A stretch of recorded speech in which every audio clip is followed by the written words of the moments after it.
Good morning, everybody. My name is Jeremy. I got to introduce myself to a couple new people today. I'm one of the pastors here.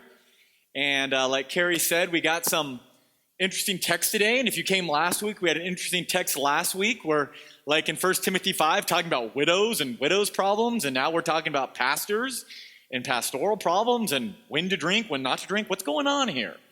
Well, I just got to be honest with you. Welcome to Temple Baptist Church. Because we like to preach through the Bible. Amen? And when you preach through the Bible, you can't always preach the texts that preach well, so to speak. But we're going to preach the Word of God. And what we see here is the Word of God has something for us to grow and to live by. And as we expositionally, as we go through this entire book, there's many odd passages. Many odd things keep coming up, but that's okay. Because in order to truly understand how God wants us to live, how Jesus wants us to live, sometimes we're going to have to wrestle with these, try to figure these things out. And I just want you to realize that that's what we do here. And you may be confused too if you've been coming the last couple weeks because you've had 3 different pastors over the last couple weeks. And so I just got to be honest with you there too. We do things a little bit different here at Temple. All right? Somebody just a minute ago asked me, who's the head pastor here? And I said, Jesus is. All right? And so if somebody asks you who's the head pastor, just say Jesus is. Because that's who the head pastor is. We have an idea here in our mind sometimes of, we got to have a head guy. Jesus is the head guy. He died for all of us. And so I just want to be perfectly clear as we come out the gate. If you're new here, it may seem odd. You got a different guy coming up, rotating through 3, sometimes 4. We have 5 pastors here. And so you'll probably see most of us at one point or the other. But our point is not to get all the adoration and give great speeches and put ourselves on YouTube. Our idea is to shepherd the flock that God has given us. Amen? And so if you got questions, please come up and grab any one of us. It doesn't really matter. Grab one of our deacons. Grab our ushers. We're here for you. We're here for the church community. And when we get into fun texts like this text today is actually talking about problems with pastors. And so I get to preach to myself and to you. And you actually get a rubric how to judge me. And it's a good thing, amen? It's a good thing. So this text, we do have a lot to go through today. But again, this whole book has been kind of about pastors and elders a lot of points. We're here, we go away, we come back, we hit widows, we're back to pastors. But again, remember since the beginning, the purpose of this letter, like it says out there on our sign out there, is Timothy. It's about Timothy's commission to stop false teaching.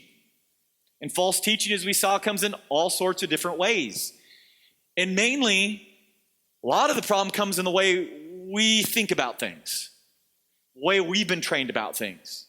So we need to retrain ourselves to think like they did in the early church, how the early Christians did, how even Old Testament Christians did. We need to train ourselves to think more through a gospel-centered mindset. Here is chapter 5. Paul once again is addressing these good teachers as pastors in response to the corrupt pastors or elders, as it says in our text, he has been mentioning throughout the letter. In fact, chapter 5 in total could be seen as Paul's instruction on how to deal with the 2 problem elements in Ephesus at that time. The first, like we saw last week, the young widows, which Dan did a good job discussing last week, the 5 different groups. And now to close out this chapter, the captors of these widows, which are going in all the different ways. The pastors, the elders. And again, reminder, this is not one church in Ephesus that Timothy's dealing with. There are several small house churches in Ephesus that he's dealing with. He's got to approach these each individually, and that's something to keep in mind as well. Now, the straying elders who Paul says, and what we're going to look at this week, are more or less serpents deceiving these women.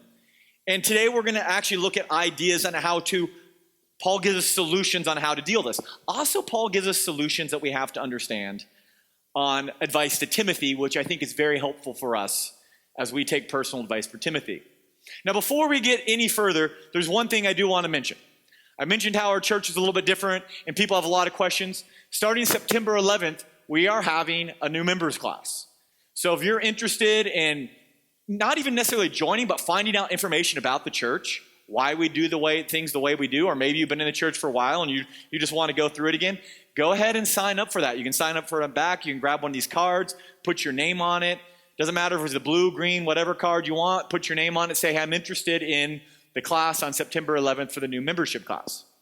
Also, if you're interested in being baptized, maybe you're a born-again believer, but you have not been baptized. This is a class you will go to too, because we're going to cover the same basic idea. What a baptized believer must do. A baptized believer must be a member of the local church and be part of the church community. So again, if you're interested in being baptized, sign up for that on the September 11th class, and you'll go through those classes as well. So again, it'll be September 11th, and it'll start at 8:45. If you come at 8:30, there'll be donuts. We'll get more information out later, but 8:45, there may be none left. Just putting that out there. Okay? And it'll be done 9:45 in time for church. That way it won't interfere with the women's Bible study after church as well. So again, just giving you some heads up and information as we go forward, because that'll also give you why we do things maybe a little bit different here. It'll tell you why we're doing these things. It'll be a chance for you to sit down with one of the pastors, myself, or other pastors when they sit in, and they're going to talk about why we do things the way we do and how it is we envision our mission here in Paris. So before we get into today's pastoral problem, I ask that you pray with me one more time and ask that God gives us wisdom this morning. The Holy Spirit will move upon the congregation, because I'm a very fallible teacher, but the Holy Spirit is not. So let's go to the Lord one more time before we preach the word. Dear gracious Heavenly Father, I do thank you for this church. I thank you for everybody gathered here today. I thank you for all the servants in this church, whether they be the servants that we see singing, the servants that were greeting, the people that were taking people to their seats, whether it be the people in the sound. Lord, I just thank you for all those who take seriously the Great Commission and are looking to serve and glorify you. Lord, I thank you for that, this church and the love and the beautiful people that you've brought here. And I pray for us as we go through studying about what issues with pastors today, that we as the pastors of this church do a better job of trying to emulate you and image you, because you are the head pastor. You are the pastor that shepherds this flock. And so, dear Lord, I pray, Holy Spirit, that you open our ears this morning, open our hearts this morning. And I pray, Lord, you sanctify us in truth. Your word is truth. Amen. Today we have an outline, a real simple outline. If you want to write it down, I've got 4 points. We're going to go through the outline. And what we see is our outline for this message is as follows. 1, Paul's measurement for pastors in the ministry. That's 17 to 18. Then we've got Paul's instruction concerning accusations against pastors. We get one verse on that, 5:19. Then 3, Paul's instructions on dealing with pastors who are unfit or unhealthy for the church ministry in 5:20. And then, like I said, one of the interesting phrases, we go 5:21 to 25, is Paul's personal instruction concerning Timothy. If you notice in 21, it says, I charge you, Timothy. And this is where Paul gets personal. He's laid this all out. Then he goes right at Timothy. And all of us throughout church history have seen where Timothy needed to get stronger, where Timothy needed to grow. And so today we're going to see Paul's kind of exhortation or charge against Timothy. And I think it's good for us to look at that charge too. That's why I love the Old Testament. There are so many people in the Old Testament that screw up, right? All right. Some of it really bad. But those that seeked after God, that's the ones that we need to focus on. We see everybody's going to make mistakes. But we need to get back up and we need to follow Jesus. We need to follow Christ. And we see that again here with Timothy. Timothy may have had some things he was messing up on and Paul's correcting him, but that's okay. We're going to make mistakes. We're not perfect. The only perfect person is Jesus Christ, and we're just trying to image him. So let's begin with number 1, Paul's measurement for pastors who are fit or healthy for ministry. According to Paul, healthy pastors are pastors who manage or shepherd the church well, who labor at teaching and who labor at modeling Christ. That's kind of our theme right here. Pastors who manage or shepherd the church well, who labor at teaching and who labor at modeling Christ. So healthy pastors, according to Paul, are meeting 3 criteria, and we're going to unpack these real quick. First off, good managers. Second, those who labor at teaching. And third, those who labor at imaging Christ. So first, good managers. It's mentioned in verse 17. In verse 17, in some of your translations, it'll say good leaders. Good leaders. but a better translation is good managers. I know we like this term leader today, leadership, leader this, leader that. Again, one leader, Jesus Christ. What we need to be as church, as followers of the Great Commission, are managers of what Christ has already done. The reason I would say manager is a better translation is it stays in context with the rest of the epistle. What I mean by this is the Greek word used here is used 3 other times in this epistle, and each time, instead of being translated as leader or leadership, it's translated as manager. And we've already seen the other times as well. For example, 1 Timothy 3, 4, and 5.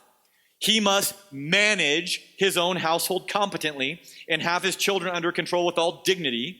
This is again regarding to people to choose as these elders, pastors. And verse 5 of 1 Timothy 3, 4, and 5 says, if anyone does not know how to manage his own household, how will he take care of God's church? So in 1 Timothy 3, we see in order to become a pastor, you have to be able to manage your own household. And here we see in this later text, good pastors are managing God's household as the church that they're locally in. And we also see in 3:12, in reference to deacon. In 1 Timothy 3:12, it says, deacons are to be husbands of one wife, managing their children and own households competently. And that brings up a whole nother issue. A couple of weeks ago, we challenged you to think about people who were serving in the church. Good servants who are managing their households well. Good servants. And again, if you've been praying on that like we asked, again, we asked you to take out a communication card and write down that person's name. Maybe you only know their first name. Write down their name. Maybe you don't know their name. Maybe you need to go introduce yourself to them so you can get their name. But go ahead and write that down, because we are always looking for who you see in the church are good servants of Christ. Good deacons who are set apart. So again, more homework for you. As you continue to pray for that, continue to write down names. We've gotten several, but again, I want to remind everybody that we can put that in and understand deacons. So again, a little side note there on the deacons again. Regardless, keeping in context, we can infer that management implies a fit, healthy pastor, or even a deacon we see here, should not only manage his own family well, he should manage the church well. And this is probably some form of administration, but probably more so, it should be seen as entailing a form that we call parenting, shepherding, pastoring. That's what pastoring is, by the way, shepherding. Shepherding. A fit pastor takes care of the flock of God. He stewards the church well. So a fit or healthy pastor is someone that is among their flock. The flock knows him. They can get in touch with him. A fit pastor is one set apart for the people. He is one of the people. He's not set apart from the people. In other words, he's very engageable. And I think that's something very key. You get to know your pastors. The next 2 measurements are also mentioned in verse 17. Look at verse 17, where it states, pastor, elders, work hard. And it says here, preaching and teaching. In short, healthy pastors labor. Put in hard time at preaching and teaching. So first, let's look at the idea of preaching as it is here in this text. Interestingly, this is not the word used most often for preaching. When I say preaching, most people think of proclaiming, getting up here, giving a good gospel charge. That is not this word, which is, I find, very fascinating. Every other time this word is used, it's a different word except in this text. Interestingly, this is not the word used at all. In fact, this word used here is the word logos, or logos, which, as you know, is the word for word. It's the word for word. The word logos, used in this epistle 7 times, is translated as word, the other 6 times, and as it is throughout all the other New Testament. It's either word or speech. In fact, if you're familiar with this word, this is the word that John 1:1 makes famous. In the beginning was the Word, and the Word was with God, and the Word was, okay, this is the word that in the early church they used to describe Jesus. Jesus is the Word. He is the wisdom. He is the Word. And so, translating this word preaching here, I see where they're going with trying to make it an action, but I think they're getting the wrong action.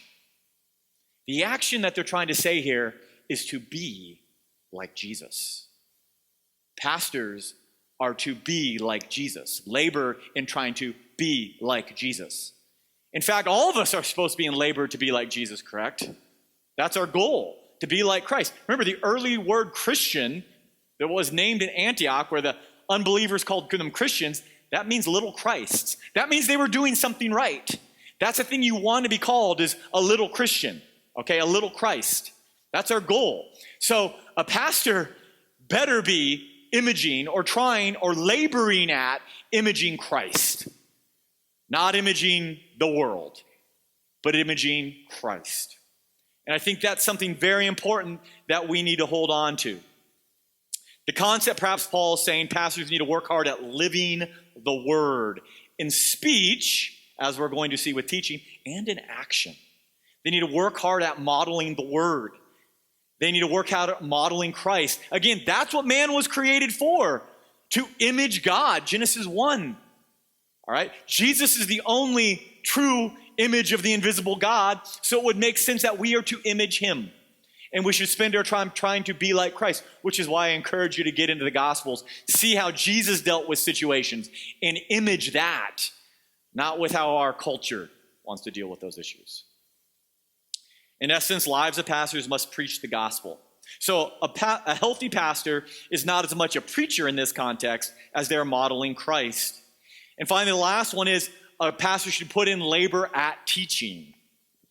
At teaching. All right, this is the Greek word used here is used 8 times in this epistle for teaching. It's the one that we think of when we say teaching. It means a pastor should work hard in unpacking and understanding Scripture. I don't know if you realize it, but it's really hard to prepare a message every Sunday and come up and to really unpack with the Greek or the Hebrew or whatever it is. It's not real easy. It takes labor. It takes hours. Not only that, not just the messages, but also things as we do our personal Bible study like you do, you're going to run into things that you have to wrestle with. You can't ignore. And so pastors, as we even see in Acts 6, were set to be aside to study the Scriptures. It's a very difficult chore, and a pastor must labor at it. They must understand it. So that way, if they understand it, they can live it.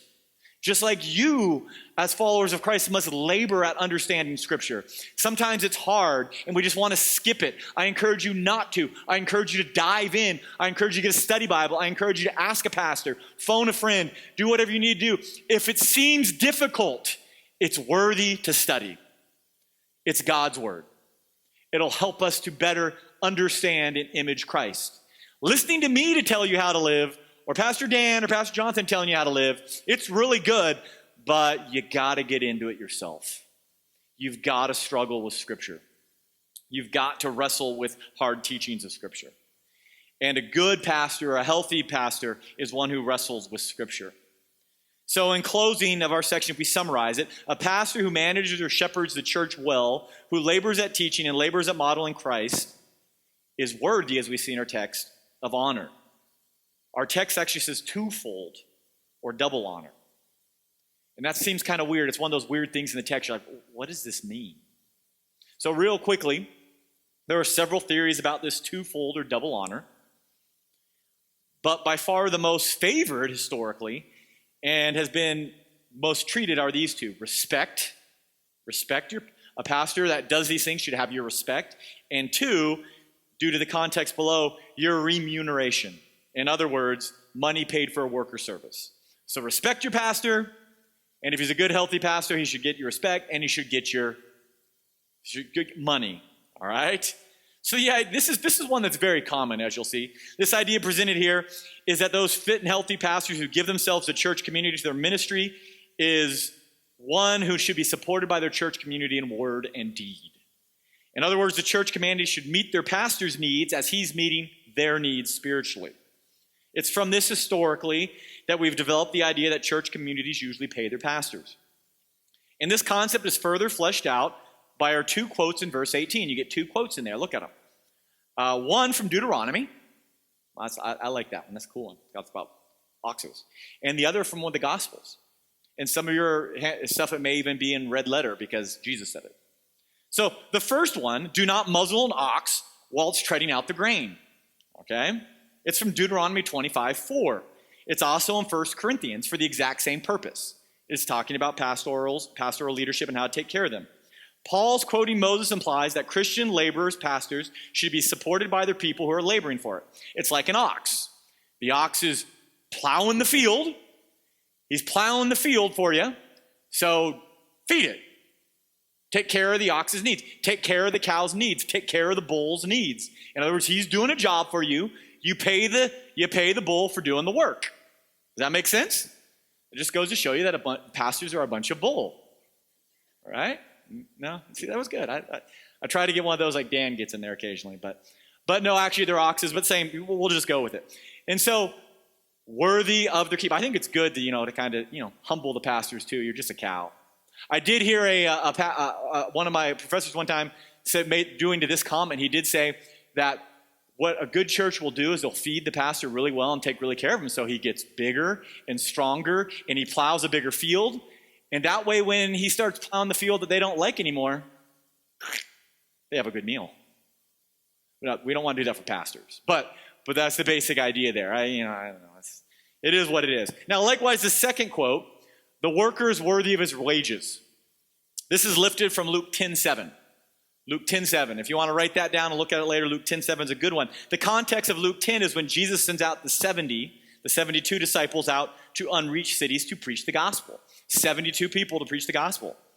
The context in those, or that those people in the cities received the gospel willingly, would take care of the commissioned disciples. So they went into the city, they preached the gospel, somebody invited them to their house, and you stayed there. That's the same basic idea here. They would house and meet the gospel teacher's needs. Now, meeting the gospel teacher's needs does not mean to buy them a jet that they can fly around the world. Okay, I'm just being honest there. Or some super nice high-end stuff, which unfortunately has happened in some places that I'm not going to talk about. But the basic idea is to meet their needs. To meet their needs. They've taken care of you, you take care of them. That's the basic idea there. So again, it also comes into that basic idea of respect. Respect. They are there for you. Give them the respect they deserve. And this is one that actually, as you know here, most of our pastors here, actually all but one, don't get any money for our service here. This is what we do. It's our calling. We've been blessed with other jobs, okay? But so we don't need the wages that way. But one that I do guarantee that the pastors would appreciate is the other one with respect. Sometimes we'll have people come up and say, you know what? Thank you, Pastor, for praying for me. Thank you, that was great. Or that really reached out to me. A good friend of mine this week did the same thing. And you know what? It really makes you feel good. I'm just going to be honest. It's hard sometimes, pastoring. And when somebody sends you a letter, or somebody sends you a text, or somebody just drops in and says, hey, I just wanted to say thank you, that means a lot to the pastors. All right, that's better than a paycheck. I'm just being honest. So if one of the pastors here, or Pastor Dwight, Pastor Tom, Pastor Dan, Pastor Jonathan, have done something that has encouraged you in this life, please let them know. Please let them know. All right? You don't have to give them some money. Just let them know that you're thankful for what they've done for you. That's always encouraging to us, and it keeps us going. And it's a blessing. I'm just going to be honest. It's a blessing. So, in summary, a pastor who manages or shepherds the church well and who labors at teaching and modeling or imaging Christ is worthy of honor, in which his flock supports his needs. And that brings us to the first point. The first point was the longest point because it was the most to unpack. But what do we do with the shepherds who aren't healthy? Like Timothy has to do. What do we do with the shepherds that are bad shepherds? And this is what Timothy is actually called to do. And that brings us to point number 2. Paul's instructions concerning accusations against pastors. You'll see this in church discipline manuals or things a lot. Remember, Timothy's job was to keep and encourage the good and fit pastors and remove the pastors who were teaching the doctrines of demons. Remember, the ones who were misleading entire congregations, the one who were taking the money from the widows and passing things on. And so this is how Paul charges Timothy to deal with it. Paul lays down criteria to help bring accusations correctly against a pastor. Again, quoting an Old Testament principle from Deuteronomy, Paul says accusations against a pastor must be substantiated by 2 or more witnesses. This is how it works in court. It's how it worked in court then, and it's how accusations must be conducted against pastors as well. Paul is using an Old Testament principle to help solve these situations in the church. This will, one, safeguard the innocent pastors from people just lying about them. And two, it will also give more people on the side for the substantiated facts that the elders were doing things wrong morally or ethically. And this leads us to point 3. How does Paul's instruction on dealing with pastors who are unfit for the ministry? Pastors who've been caught in the act by the 2 or 3 witnesses for a purity or doctrinal issue, and that need to be rebuked in public. Unfortunately, this happens more than we'd like to admit in our church. And not this church in particular, but in churches in general. We see it a lot on the news. Nothing the world likes to do better than go just, pile it on when a pastor blows it. But there should have been accountability along the way. It should have stopped earlier. And we can all say that, but there are ways of dealing it, and there are ways that they should have dealt with. But again, we'll just go with what we see in our text here. How do you deal with a pastor who has done something wrong? Not just morally. Let's just say they make a mistake in teaching. Or let's say they make something that's, just a minor offense. How do you right that situation? Well, they do it publicly. If one of our pastors does something and they're caught in it and it's something that they apologize for, they need to come up and they need to apologize to the entire congregation. Even if it was done to like 4 or 5 people, they need to do it for the entire congregation. This is a good practice. And some people will say, well, I wasn't involved in the situation. I didn't need to know this. But we have to understand this teaching office right here is a public office. What's done in front of everybody, as I'm doing right now, one little thing or a mistake is done in front of everybody. All right? And I think it's something that we today like to try to minimize or walk around. But James 3:1 says, not everyone should be pastors. A person who publicly teaches should be rebuked in public. The reason being is the rebuke is a warning not only to the other pastors to keep their eyes focused on the calling and not to veer off track, but it's also to hold accountability. The idea is erring pastors should be willing to go before the flock if they had done wrong and admit their guilt, even if it's something minor. If they are repentant, they would humbly go before the flock. And I think that's the big key. If I make a mistake and I did something wrong, I need to humbly go before you and ask you for forgiveness, even if it was against somebody else in this church. Why? Because pastors with pride are a problem. If a pastor that thinks he's too good to apologize to everybody for one little mistake should not be a pastor. You need to be humble to be a servant. Jesus Christ was a humble servant, like a lamb before the slaughter. If we are to image Christ, we need to fall on our sword a lot. We need to hold ourselves accountable as pastors. And likewise, brothers and sisters, you as well. I'm not asking you to come up here and apologize for something that you did against somebody in the church, but you need to be willing to realize when you made a mistake and own it. Not just with that person, but with other people that it may be connected to. It shows humility. It shows your desire for other people, not your desire to be number one. So pastors unwilling to admit wrong for forgiveness are victims of their own pride and should not serve as pastors or shepherds in the church anymore. And when you look at these big pastors that fall, typically it's because of pride. It's what caused Lucifer to fall. It's what caused several kings to fall. Pride is the egregious sin. And that brings us to our final instruction for Paul. Paul's instruction concerning Timothy, 5:21 to 25. Here in the closing verses, we see Paul turn his attention from what Timothy should do at his job to how Timothy must behave. And again, this is where Paul goes after Timothy individually, and the whole world gets to see it. In this section, we get to be a fly on the wall and see areas where Paul was challenging Timothy to pay attention to in his own life individually, because Paul knows Timothy. He knows where Timothy's weak, and he's also gotten word of areas that, as we see in here, that Timothy was kind of being weak, and so Paul is rebuking him and charging him right here. So as we come into this section, we can see perhaps areas where Timothy needed to be on guard and improve. And to be honest, there are areas we should all keep in mind as well. Here he gives Timothy 4 exhortations, 4 things Timothy himself must keep in mind. And they're pretty simple. Be fair in shepherding. Be fair. Be cautious in his shepherding. Be cautious. Be pure in his shepherding, be pure. And 4, be strong in the doctrine, in his doctrine, in his shepherding. So let's look at each of these individually. Be fair means treat all people that Timothy encounters with the same respect. First, Timothy must see that all the people are made in the image of God. Every single one of us, here, out there, no matter who it is, are made in the image of God. We must see that there's an incredible value to it. We value life as followers of Christ. Every single person born is born in the image of God.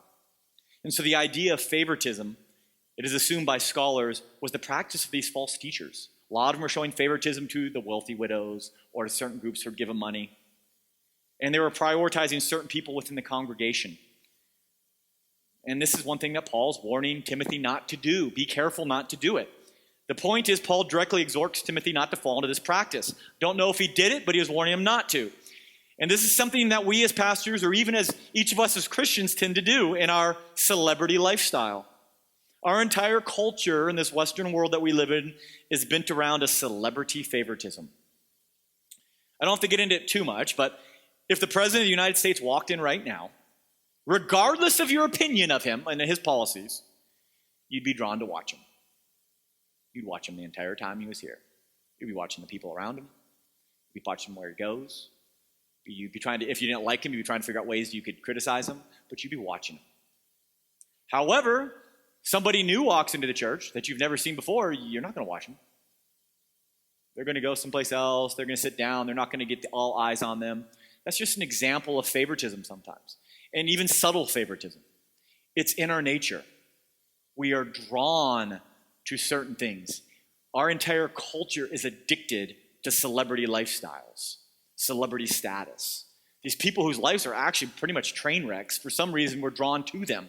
And some of us want to even be like them, which is a tragedy in of its own. Our desire should be like the great preacher. Our desire should be like the great shepherd. Our desire should be like Jesus Christ. We should spend all our time eyeing him and not Kanye, or I don't know who else is cool these days, because I'm not the hip guy. But whoever's cool, keep your eyes on Jesus. The idea of favoritism is a plague, and our entire culture is bent around that kind of hypocrisy. Second, Paul warns him to be cautious in shepherding. Remember, we were created to serve. We were created to serve. He warns them not to be quick to install or choose new pastors. Obviously, that was the problem they had in Ephesus, right? They installed some pastors who, well, they weren't what they thought they were. Paul owns up. He made a mistake. Clearly, there was some mistakes going on here. The reason being, many of the current pastors or elders who had been installed were, like I said, teaching doctrines of demons, as Paul says. Paul wrote out to 2 of them, obviously, that he installed and told them what they were doing wrong. He put Hymenaeus and Alexander on blast in the letter for everybody to see. But there were others too, others who were quickly installed. And again, by our nature, we see certain people with great traits, whether it be the ability to speak and preach, or whether it just be charisma. Some people just walk in the room and they're infectious and they talk and everybody's drawn to them and they have this ability, and I don't know if sometimes we're jealous of it, but we want it and we see it, and then we hear them talk and we're like, ooh, that guy's cool, or that lady's cool, and we're drawn to them. And the first thing we get when we have opportunities to install people and say a deacon or pastor, we go, oh, that guy. Why? Do we know their walk with God? Do they meet the qualifications of chapter 3? Or is it just because they've got charisma? Is it just because they've got money? Just because they got good looks?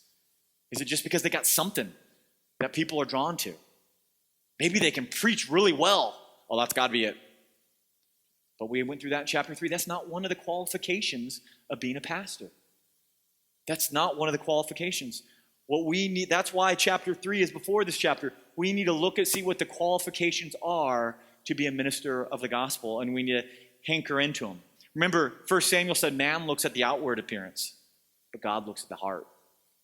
Men's true nature for a while can be hidden, but eventually the truth will come forth.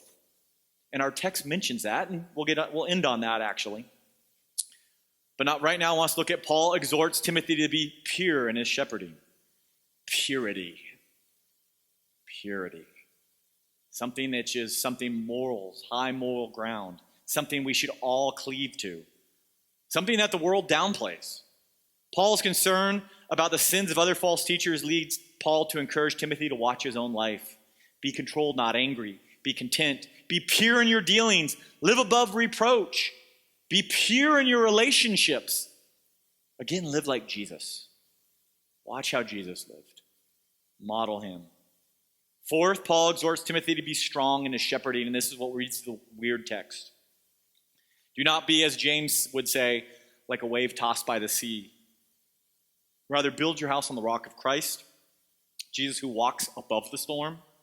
Paul exhorting Timothy not to wane on doctrinal convictions, as clearly some of these others have.